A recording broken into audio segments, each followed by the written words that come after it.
So karon mga buddy, magluto na sa tag chicken skin mga buddy kay naatay order 20 pieces mga buddy. Atong andamon-daan kay sayo na to i-deliver no. Yes. Sa diha mga buddy, samtang nagpainit to sa tong fryer, nagpa-cute pa ta diha mga buddy. So karon guys, natay 20 packs nga order. So atong i-prepare kay 8 AM ang delivery. So time check is 12 AM. EM. Diha mga buddy, init naman ang fryer. Magluto tag sugod. Kaoglugod. Nagkaway klaro ang tani mga buddy. Bitaw mga buddy, salamat kay sa atong mga customer diha mga buddy. Kanang gabalik-balik og order na to mga buddy. Dako kog pasalamat sa dako ninyong suporta nako mga buddy. Ilabi na sa dili na to kaila og mga kaila na to diha mga buddy. Salamat kayo ninyo mga buddy. Kaseryoso mo ta diha mga buddy. Bitaw mga buddy. Diha mga buddy, nagpack na ta mga buddy, sugod mga buddy kay kadlaw na mga buddy, labi na kay katog mga buddy.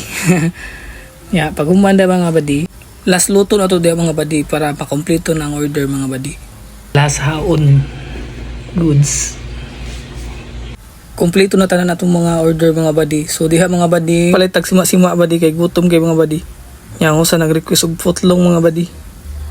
Kinapulaan na siya footlong nako mga buddy. Yan, nagpalit sa tag-karton diha mga buddy kay para sudlan na to sa mga order na to mga buddy. Diha mga buddy ato nang giandam og sud sa karton ang mga order mga buddy kay para ugma dito na ta mga buddy. Kay sayo ba ni ipa-deliver sig balik. So manatag packing guys. So deliver ta ugma sa iyo.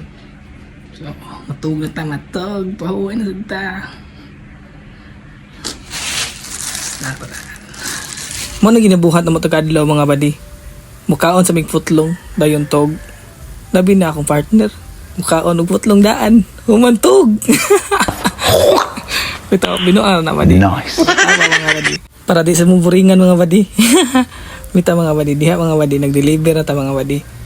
Sa iyo kita nilakaw na kay wa may maxim nga mo dapat sa order mga buddy kay dako kay COD mga buddy. So kita nag-deliver mga buddy, nang unday tag-deliver mga buddy. Hassle hard nagmayo mga buddy kay natay mga pangandoy masa kinabuhi mga buddy. Di ta gusto nga ni rata permente mga buddy. Kanos among tang makartahan ani ay.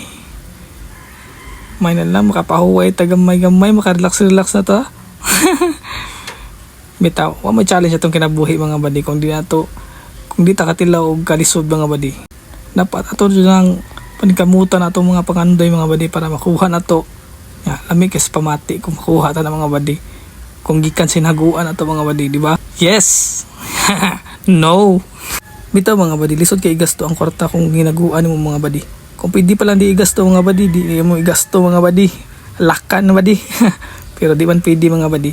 Kinaman tayo mga kinahanglan paliton mga buddy. So, manatag deliver ya mga buddy. So, thank you for watching. Salamat sa pagtanaw mga buddy. Ride safe. Peace out.